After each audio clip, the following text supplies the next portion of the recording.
And now, a message from our sponsor, Flamingo. Every multifamily marketer wants to know what the next big thing will be. At the apartment department, we think that resident retention is the next big thing, which is why we're excited to have Flamingo as our podcast sponsor. Flamingo, founded by Jude Chai, is an all-in-one resident retention platform used by some of the top-performing communities in the country. And here's a fun little secret. If you see a community with 300 plus online reviews and 65% plus retention, there's a good chance they're using Flamingo. From automated renewal management and resident events to amenity bookings and even an AI concierge, Flamingo brings everything together in one sleek app that residents actually use. Learn more at getflamingo.com. We are so excited to have our guest with us today, John Simpson. He's a repeat guest, which, that means he has something really exciting to talk about. He is the founder of Criterion B and Swifty, both multifamily companies. One is a branding and marketing agency, and the other focuses specifically on websites and optimizing Google My Business pages. But Swifty has a really, really, really exciting new product called Help, which I am going to go ahead and turn over to John so he can explain what Help is and how they came about with this new product. Yeah. Well, thanks again for having me on again. It's awesome. I'm really looking forward to it. So HELP stands for Hyper Effective Local Pages. And basically what we did is last year was we were looking at the problem of trying to rank higher in Google search engine rankings. As everybody's looking into that problem, especially right now. The problem identified that I've been telling people for years is there's only two ways to get up and beat the ILSs in the search engines. You can either pay for it with Google Ads or you can earn it through Google Business and get in the map pack. And everything else, they said, don't even try. Don't fight that battle of trying to beat the ILSs because they have so much content. It's a losing battle. We can't win. So just do the other two. But we set out to try to solve that problem last year, and around one specific client who was struggling, coming out of leasing season. They are a huge property, Dallas-based property, and they were just really struggling. And so we said, well, what if we go back, rewind a few years? And I've been doing this for about 2.5 decades now. So back then, like early 2000s, we would create landing pages, and we called them satellite pages, landing pages, all different terminology for it. But the idea was to get more content about a topic than the next guy, right? And the rule of thumb was typically if you want to beat a competitor in the search engines, you needed to have 1.5 times the amount of content about that topic around those specific keywords in order to do that. Back then, that meant writing a lot of blogs. Blogs are awesome, but they are time consuming. And back then we didn't have AI to help us. We just had to do it manually. We had a team of writers. And so we would oftentimes have to write, sometimes, we had a franchise client where we had to write articles on brake pads, and we had to do 80 of the exact same article on brake pads that had to be 20% different each in order to be effective with Google, right? And that's just mind-numbing. Your writers wanted to quit on day one, right? So fast forward back to last year, and the idea was, now that we have AI at our fingertips, how do we leverage AI to start helping us generate these landing pages and still have them be very, very effective? We know that our content has to be centered around a 2 to 5 mile radius of the property, and only talk about those things in order to really bolster that presence. So that's what we set out to do. We said, well, what's the information we have? We know all the property data from the website. We know the pricing and availability from the PMS, and we know all of the local points of interest from Google, from their Maps API, from their Places API.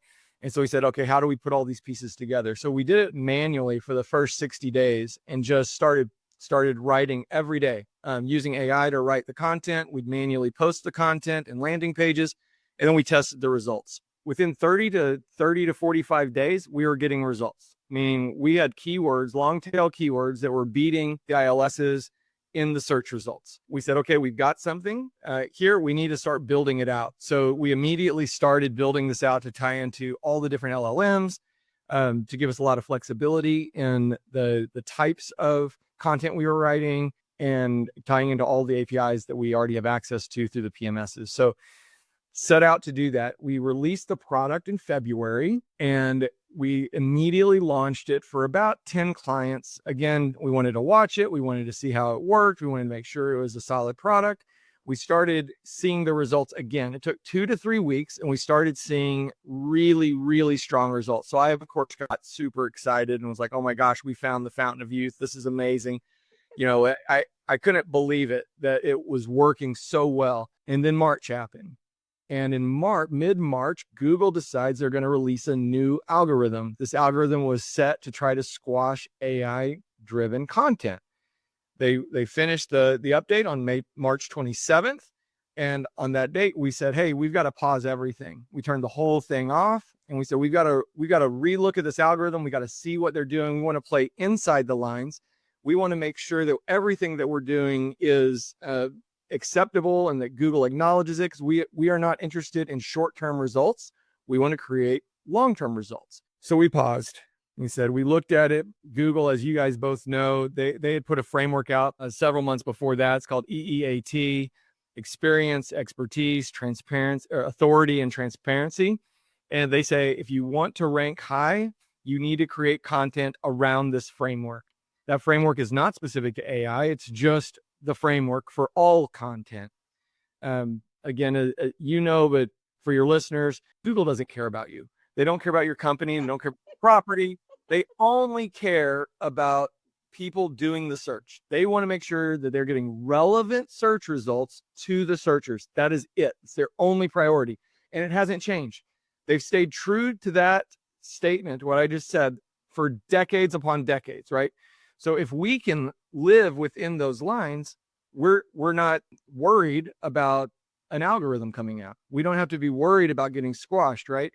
And so that's what we want to do. We want to play within those lines.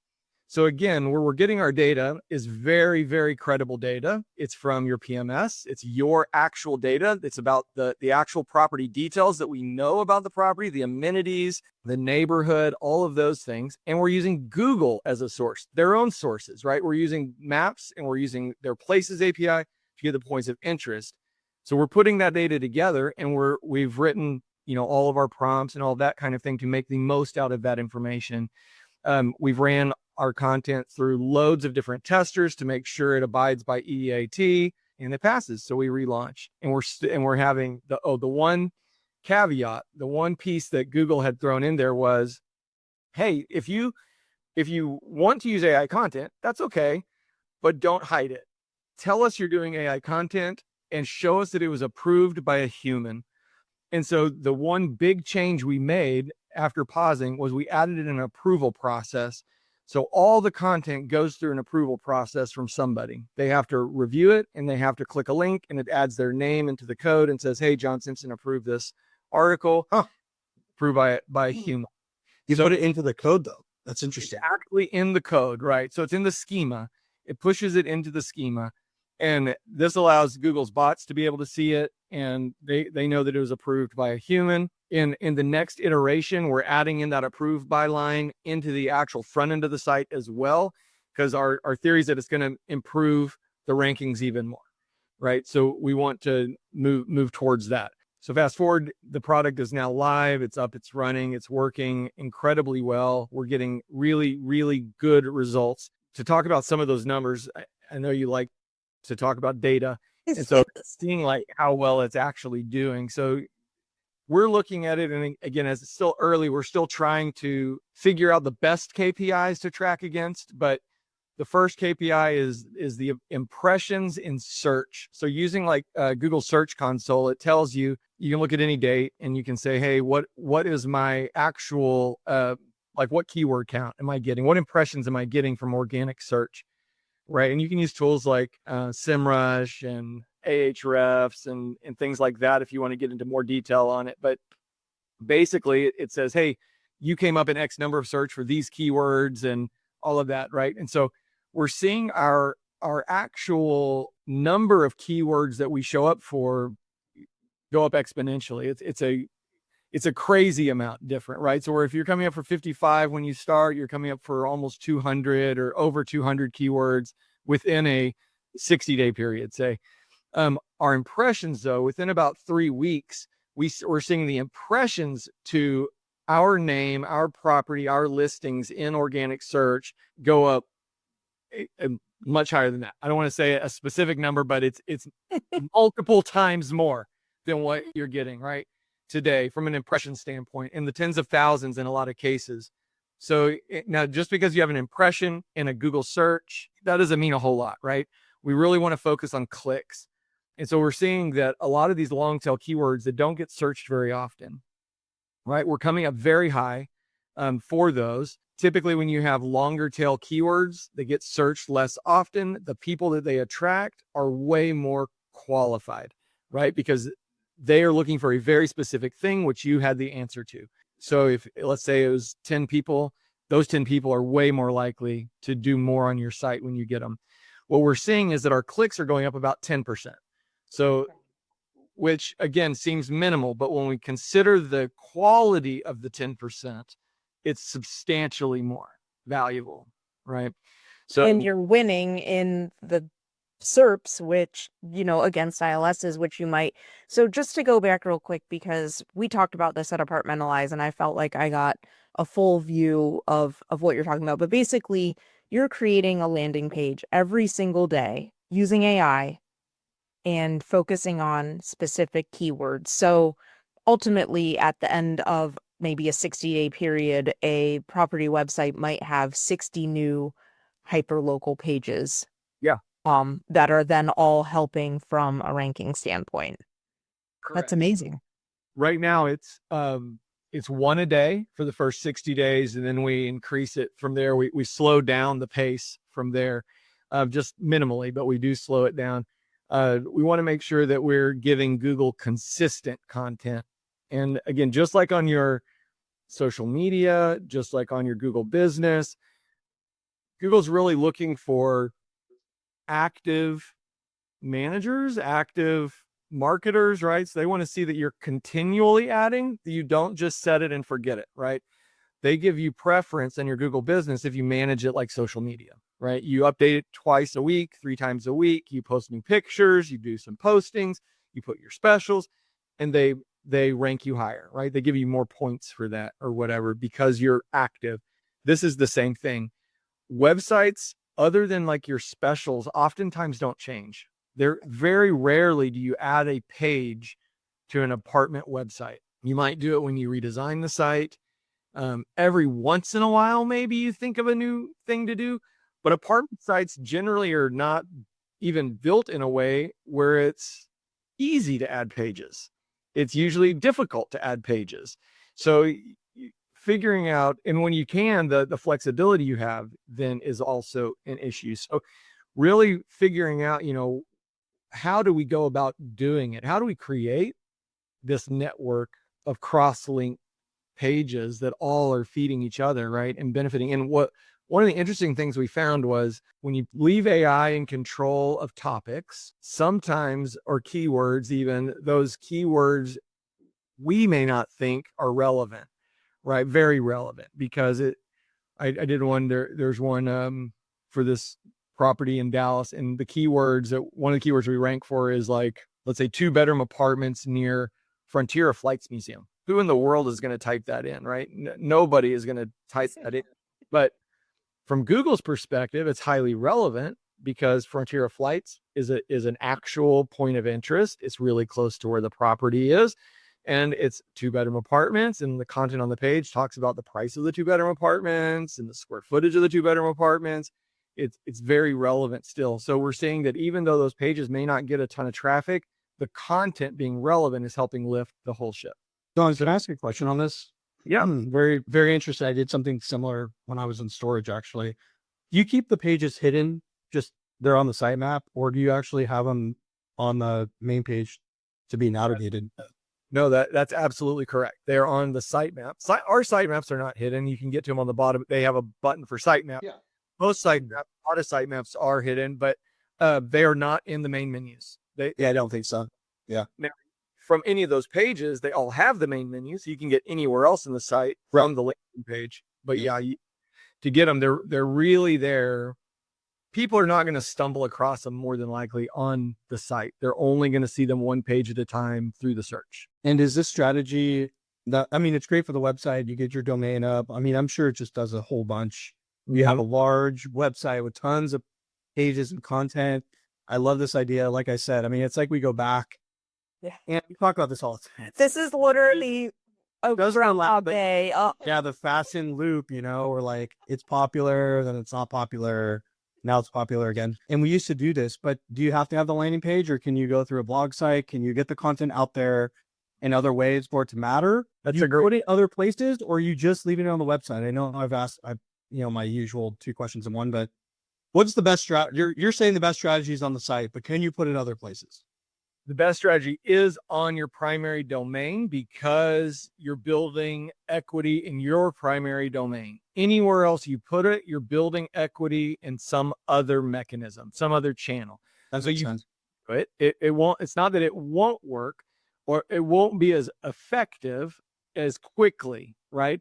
You're indexing and you're relying on backlinks from whatever other channels you put it in. So let's just say you started a WordPress blog on a different domain, or you're using the free WordPress blog on wordpress.com/property name, and you're posting there. It's going to take you a lot longer to build up the same amount of benefit, I guess, the same benefit that you'd get from having on your primary domain. But it's a amazingly great question. It's really a great question, because one of the things that we found at AIM specifically was people kept asking us, can we use it on our current sites? Can we do this on our current sites? We're not interested in switching. We don't want to move over to the web platform. We just signed a contract. We're under contract for multiple years. We just spent a year building out our sites. We don't want to have to move again. That's a very painful process. Setting up sites, building sites, moving sites. It's almost like moving a PMS. It's not fun. It's a hard, long-term process. So at the time at AIM, we said, yeah, you have to have a switchy site. But we quickly went to work during AIM. So Patrick, who was there, my sales guy, he was at AIM, and he called me on the first day, and after 2 or 3 conversations, like, yeah, we've got to come up with a way to do this. So we within about 2 weeks, we released a version. Now we can do it. We use subdomains, so we'll use it on your subdomain. We can still build out all the pages. We can launch the pages rapidly still. And we figured workarounds on how to get the benefit out of it still using a subdomain under your primary domain. So there are some caveats on what we have to do in order, from a technology perspective, in order to connect all the dots, but we can do it, and we now have done it. So yeah, that's awesome. I mean, like I said, I did this in the storage when I was working at storage, I don't know, about 10 years ago. And I actually had a copywriter and my SEO company meet every month. And the SEO company was giving the keywords, but they weren't good at writing the content. Yep. And the content would write them, and then we would have the approval process in between, and did the exact same thing. Wow. And it was pretty amazing, the results we got very quickly. It's funny because Google has to index 1 million times because they have 1 million different versions of Google. So to see the results that fast means that they like it. Yeah, it's 2 weeks is about the time frame it takes Google to index. And this changed somewhere in the last decade. Google used to let you just say, hey, crawl my site again, and they'd crawl it again. Yeah. Now you have to request it, and it's up to them when they do it, right? So every time we release a page, we put it on the sitemap, and we send a new request into Google. Hey, please come search our site. Please come search our site. Please come search our site. And it's about 2-week period for them to come out and look at the site, right? So every time they do come out, they now have a whole bunch of new content. So they're constantly looking. Now, another interesting thing that came up in the last 2 months or so after the algorithm was released, we started seeing a lot of chatter online about Google not indexing all your pages, even though they pass the criteria, even though Google says they're good pages. They'll crawl the site, they'll see them on the page, but they won't actually index the pages. They say that It has nothing to do with the algorithm, but everybody online is saying, oh yeah, it's definitely got something to do with the algorithm. So it's something that they're not telling us, but yeah, it takes about 2 weeks and we start seeing results soon thereafter. That's a cool product. Can we go back just for the listeners? You dropped some pretty nifty little tidbits in how you were describing this about being in a certain radius of the property and content that you should be focusing in on. Can you just tell everybody maybe your top 3 to 5, content pieces that you should focus on first when you're thinking about this project? Whether they want to try to do this in-house or go with you. I think we're all trying to create content in general. So I think it would be a great tip for our industry if you could just talk about what you would focus on. Yeah, for sure. So, and I actually was listening to some of your previous episodes before this one. You were talking about, this is a year ago almost now, y'all were talking about websites and specifically what page of the sites get the most traffic, right? And this has not changed. It's your homepage and your floor plans page are the two most trafficked pages, and floor plans are right up there with the homepage. They're very, very close, right? So homepage content, one other thing. You also mentioned that the majority of your traffic comes from mobile. And again, when you look back 2 decades ago, we were at like 10% mobile. You look at today, we're closer to 80% mobile, and most operators and marketers in our field still look at the desktop more than mobile, right? We still say, oh, the mobile looks like this, or the desktop looks like this, or desktop has this kind of, we don't emphasize that mobile piece enough and see what are people doing on it. And there are tools out there that you can use. Crazy Egg is one of them. There's several others that allow you to do heat mapping and screen recordings and things like that of your sites. And you can actually see if you have a lot of content on your homepage, about 90% of it's never seen on mobile. They won't go down. They're not going to scroll down, right? So put your important stuff at the top. So make sure your actual content is organized properly on the pages and that you can get to the important information with as few of clicks and as little scrolling as necessary, as absolutely possible, right? On each page.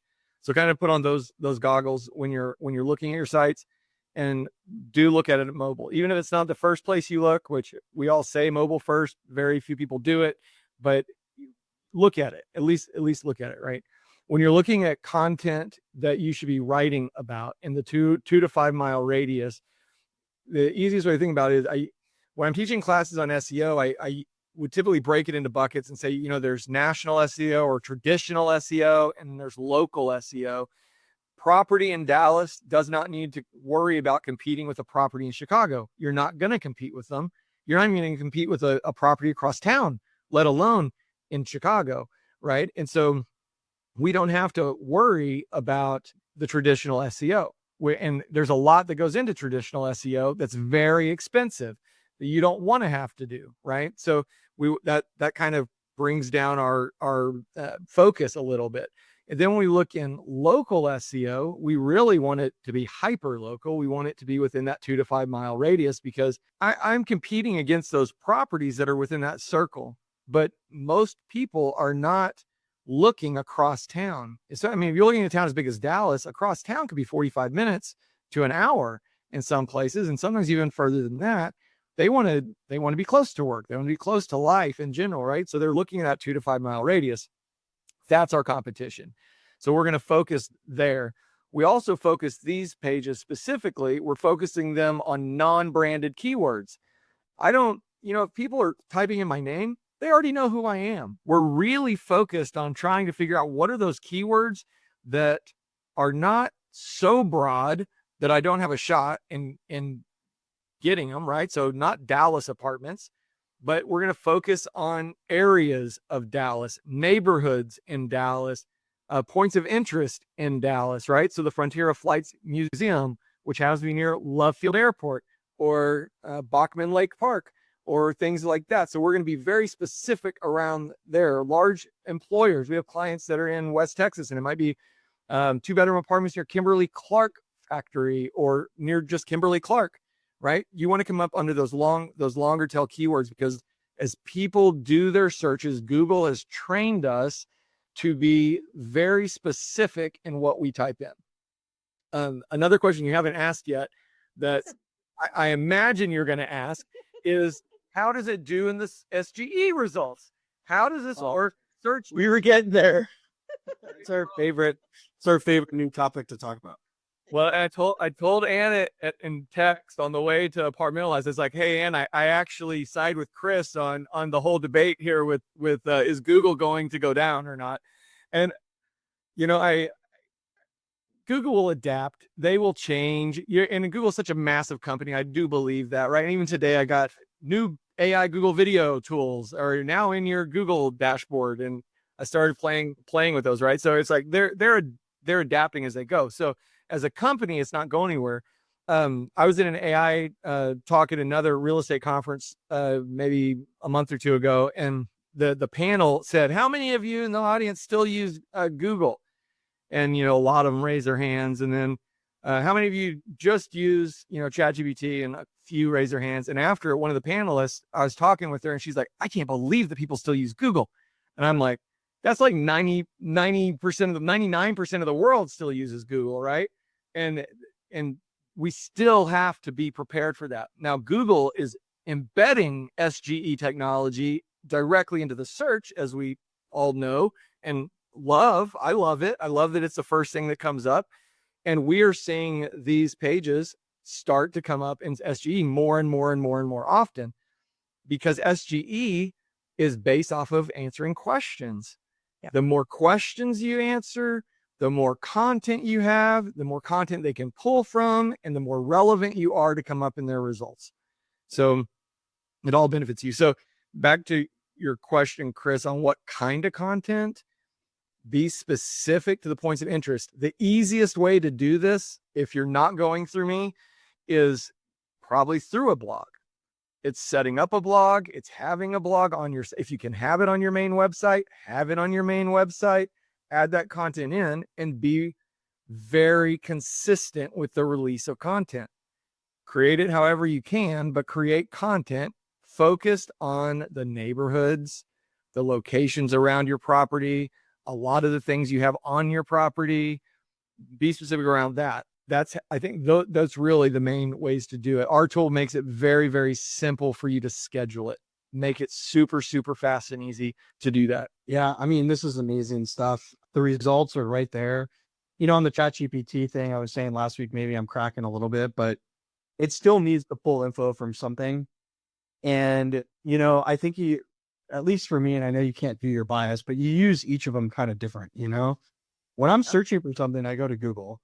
When I want a direct answer on something I'm trying to problem solve, like installing a ceiling fan, in my case this weekend, I used ChatGPT because it gave me a more direct answer. I didn't have to search 4 web pages to get the answer that I was looking for. But I love this hyper content, local content. And boy, I wish we've had a tool like this just kind of ongoing. It's kind of wild, and just having this conversation that you're developing in 2025, 2024. Yeah. Something that we've all been kind of struggling with. So to me, that's kind of the wild piece of this. And I want to say to the listeners, I think the consistency is the biggest piece. And I always tell my team, we're not going to start something unless we know we can finish it. And I think that's it. So, if you can't bite this off right now, then you have John and you can go to Swiftly to do it. But I would say if you're going to do it and be consistent in any other content you're putting out, whether that's social, responding to reviews, new photo, whatever it is, be consistent in what you're doing. Yeah, absolutely. I think as far as like what I feel like is absolutely the most important things that you can be doing for your marketing for properties that you can do yourself is still Google Business. You've got to be consistent. You have to do it. They give you so many tools to do it with, and they make it easy. It's just discipline. You just need discipline to do that. This is going to help you if you're already spending a lot of marketing dollars in different ILSs and things like that. This is a way to help you decrease your budgets or decrease your investment in the ILSs, which continually get more expensive, and put more control into what your output is. The other benefit that you get, again, I've always said this, but I've struggled with a way to really make it something that people can wrap their heads around. Marketing is a goodwill asset. It adds value to the property. You will spend tens of thousands of dollars on marketing this asset, and then you're just going to hand it off. And most people forget about the marketing that went into it. They hand it off. It's a challenge to get the marketing assets from the last company, and it's a hassle to figure out how to rebuild it. Every time that asset sells, the marketing starts back at zero, but it doesn't have to, right? Because you are spending the money to build a system to help that asset succeed after you're no longer in charge of it. There is value in that adds so much value to the actual property. And we still struggle with this whole idea of, I'd say most people that are running marketing departments for ownership groups or management companies treat all of marketing as a OpEx expense. It's coming right out of the NOI. It cuts your NOI immediately. I spend money on ILS, there goes that money down the drain, right? It removes value from the property. Whereas there's a large part of what you do that can be put into the CapEx bucket, right? A lot of what you do from a technology perspective that is not done continually, right? It's done in big chunks. Hey, we're investing in a lot of technology right now. That is an CapEx expense that can be written up, not affect the NOI, actually increase your NOI in the property by moving some things around. Your website is one of those things, right? Chris, you just spent loads of money on rebuilding all your websites and doing all the video work and all that. You do not have to repeat that aspect of that process every month, right? That was a capital expense. You did it all at once, or you could have done it as a capital expense all at once. And then if you renew that every year, this is, and again, looking at tax code or whatever, this looks like, hey, this is refreshing our technology. We're investing in our technology again to keep ourselves fresh in all the new things that have come out in the last year. So you have a lot of, there's a lot of things that you can do that decrease your actual marketing cost to the property. And this is one of them, because when you hand off a machine that is generating landing pages, generating results on a regular basis, and they say, we want to quit, we want to go somewhere else, they lose it all. You switch, you turn off that, you not only lose all the work that was done, because you can't go to another product, another system that's going to migrate hundreds of landing pages for you onto their system, right? So that machine that you build shuts down, whether it's a blog, whether it's landing pages on another third-party site you built, or whether it's the tools that we're building. That could be a topic at AIM next year, honestly, because I've never thought of it that way. And I think Ann and I have thought about, and our guests have thought about things kind of sideways. Don, that was really good. I am actually going to bring that up and see if it's viable at my company, because it's that was a one-time expense, to get that stuff going. And it does. I always say we're a revenue generator anyway. I mean, we're not an expense. We're a revenue generator, but thinking of it that way on the bottom line. Yeah. Saying it on paper though, right? Marketing is seen as an expense. Yeah. No matter how much we say it, because it's an operational cost, right? And every dollar spent on operations is, I think, what is it, like 10 or 12x or whatever out of NOI.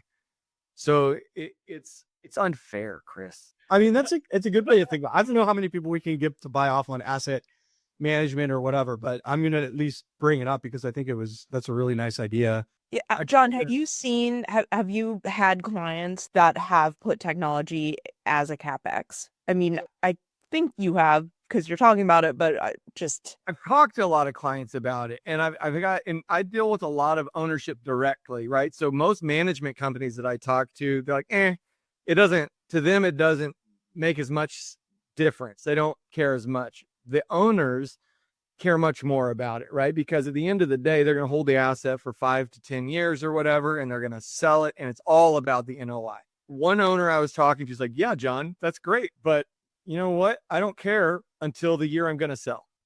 Mm. So charge whatever the heck you want to charge, do well. And because I built this big NOI calculator to show you all the NOI money that you're going to make because you used me instead of the other guy. Right. And you can plug in your numbers and Digital. He's like, yeah, John, that doesn't make any difference to me because until I know I'm going to sell, I don't need to do it. So if I want to switch my model the year I'm going to sell, I can switch it and it makes just as much difference as if I had been doing it all along. So, and again, that is something to think about because a lot of times the capital expense, now he's a CFO, was a CFO beforehand. And his whole thing was, look, I can go ahead and write it off in my books as I spent it all at once, even if you're charging me monthly. He said, so if your annual fee for websites is like $2,500, I can go ahead and take the whole thing as a capital expense once a year and say each year I'm reinvesting another $2,500 in my website to keep all the new technology going and make sure everything's up and running. And you can keep billing me monthly because your books are different than my books. And, so I don't have to show it that way. It's like, okay, well, that makes sense. And again, this is why not just me, every software company pushes to try to get your money up front. If we can get all the money up front, it locks us in for a period of time, which we like. It also, in my mind, was like, oh, and you can write the whole thing off as a capital expense because you're paying for it in whole thing. He's like, John, that doesn't make any sense. I don't have to do that. And you don't have to do that because, it says it. Yeah. But, it's true. There's a lot of ways to think about it. We had to be creative, I think, in our thinking. Yeah, that is creative. My remembered my question, so that's good. So a lot of people will tell you, if you do this, you can cut expenses, whether that's on PPC or, your ILS or whatever. But this strategy on the SEO, at least for me, part of the reason why I even consider ILSs is for their SEO power, because they are ranking way better than what I can probably do with my little site in Grand Prairie. And so your strategy actually does potentially reduce your cost on what you're spending on ILS, because if you can rank organically above them, then that kind of takes away their power, right? Even if you can rank in line with them. Exactly. Low or a couple below. Well, that's what I'm saying. Yeah. Yeah. If you come up for if an ILS comes up for any broad keyword or long tail keyword, you are not going to be the only property that shows up, right? It's going to be apartments.com, apartments near Love Field Airport. And you're going to be one of whatever, 175. Yeah. And depending on how much you pay is where you show up on their list. Right. So, but we could just get the property itself on the same page, right? By doing it. But that's what I'm saying. There is actual value there. Absolutely. And you could actually reduce budgets if you did this right and you started to rank better organically. Because again, apartments.com, Zillow now, they're making a huge push. There's a reason why they put out this content, and it's so they rank organically. Yeah. That's what they're doing. And that's what we're paying for, right? So that, it really does have a potential of lowering costs. It does. Yeah, that's great. Well, John, I'm excited because I knew when we talked about this product, and I want to make sure that we share some examples when we publish the episode too, just so people can see this in action. But I knew when we talked at Apartmentalize that you had to come back on the show again because this was just really groundbreaking. And I love how you've really solved, taking us through how you thought about this product and, thought about it just from all angles was really neat. So we're coming up on time. We typically ask our guests this kind of question about, Google search versus Chat GPT, but we talked about that a little bit already. So I'm going to flip the script and I'm going to ask you, besides this awesome Help Piper effective local, I'm not going to remember the acronym product, that is amazing. What do you think, what is the next big thing? What else should marketers be thinking about? Oh goodness. Right now, a lot of what we're seeing is questions on ads, right? Nobody wants to, but everybody's having to spend more money on ads. We're seeing budgets quadruple or go more than that on ads. Don't be scared to do it. I think that the results that ads are bringing in are still some of the most effective high quality leads you can get. The other thing to really think about when if you everybody's looking for the next big thing and what they can do and where they can adjust. One of the things I see more and more of the ILS is going to, and even the ones that if I'm going to recommend an ILS, I would recommend the ones that are pay per lease. And over the last couple of years, the quality you get from a pay per lease ILS is usually subpar, but they're playing a numbers game. They're going to give you a huge quantity of leads in hopes that you get a few leases and they get paid, right? And with tools like a lease coming out and other tools that are like a lease, right?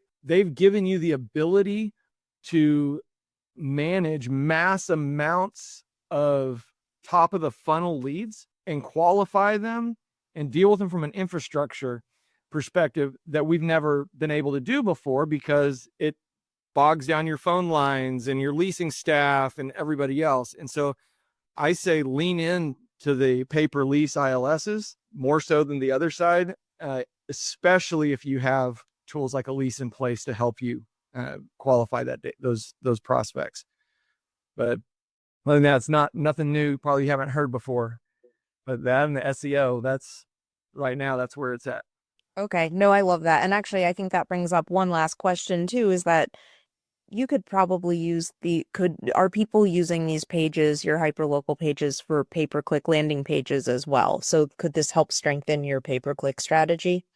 They certainly could use those for landing pages, and we have done that. So yes, you can do it. You're making very specific pages at that point, and these pages are meant to be launched one at a time in a very consistent fashion.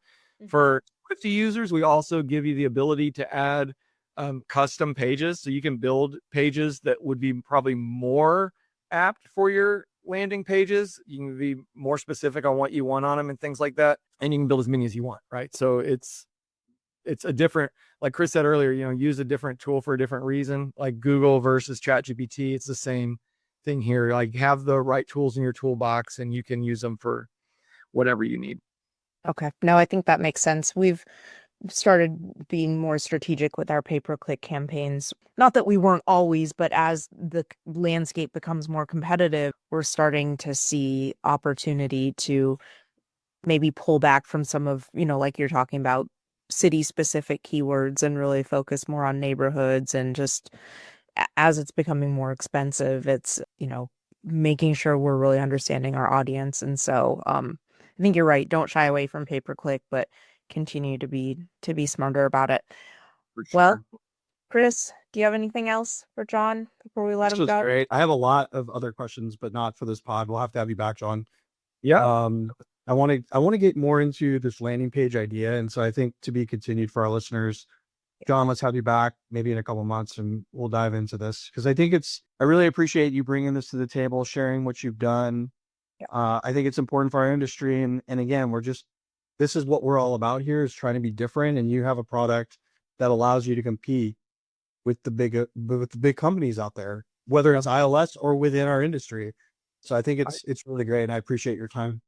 Thank you, guys. And I'd get in trouble with my team if I didn't say it, but we only charge $99 a month per property to use the software. And we even have a tool where we'll do all the approving for you, and it's $199 if we do it that way instead. So very competitively priced. You will save way more than that on the ILSs. So yes, if you're interested in Swifty, get in touch with John on LinkedIn. Find him at an upcoming conference. He's awesome to talk to. Always good conversations. So with that, I want to thank Chris. I want to thank John. I want to thank Carlos. I want to thank our sponsor, Flamingo. And until next time, this has been the Apartment Department.